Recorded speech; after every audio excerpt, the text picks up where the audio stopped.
ఈ వడ్ల కొనుగోలు కేంద్రాన్ని ఇప్పుడు ఉన్నాం.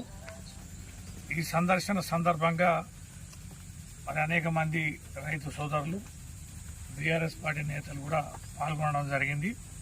ఇక్కడ వివరాలన్నీ కూడా ఏపీఎం గారిని, ఈ ఐకేపీ సెంటరు బాధ్యుల్ని వివరాలు అడిగి తెలుసుకోవడం జరిగింది. ఈ సెంటర్లో ఇప్పటికీ 15,000 క్వింటాల వరి ధాన్యం స్టాక్ ఉంది. ఇక్కడ వీరి గత 13 రోజుల నుంచి ఈ కొనుగోలు కేంద్రం ప్రారంభిస్తే ఇప్పటి వరకు కాంటా పెట్టింది 3,500 బస్తాలు, 3,500 క్వింటాలు. అంటే చాలా కొద్ది శాతమే ఇప్పటికీ మరి లిఫ్ట్ చేయడం జరిగింది. ఇంకా 15,000 క్వింటాలు స్టాక్ ఉంది. ఇంకా 3 నుంచి 5,000 క్వింటాల ధాన్యం వచ్చే అవకాశం కూడా ఉంది. అంటే ఏకదాటిగా ప్రతిరోజు కాంటా పెట్టినా కూడా మేము మొత్తం కూడా సమయం తీసుకునే అవకాశం ఇంకెక్కువ ఉంది. అంటే ఇన్ని రోజుల పైన, నెల రోజుల పైన ఉన్న స్టాక్ ధాన్యాన్ని కాంటా వేస్తే తప్ప ఇక్కడ వడవని పరిస్థితి ఉంది. మరి ఇంత పెద్ద ఎత్తున ధాన్యం వస్తే మరి ఎందుకు ఇంత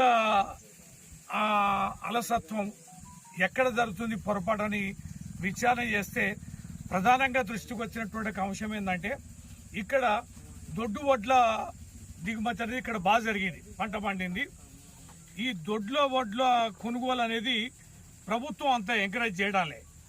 ఇక్కడ కాంటా పెట్టినా కూడా లారీలు పంపిస్తే కూడా రైసు మిల్లర్లు దిగుమతి చేసుకోవడాలే.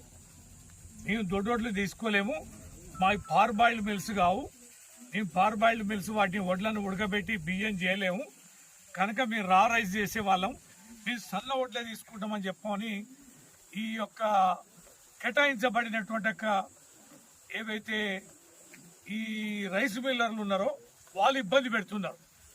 నిన్న కలెక్టర్ గారితో మాట్లాడడం జరిగింది.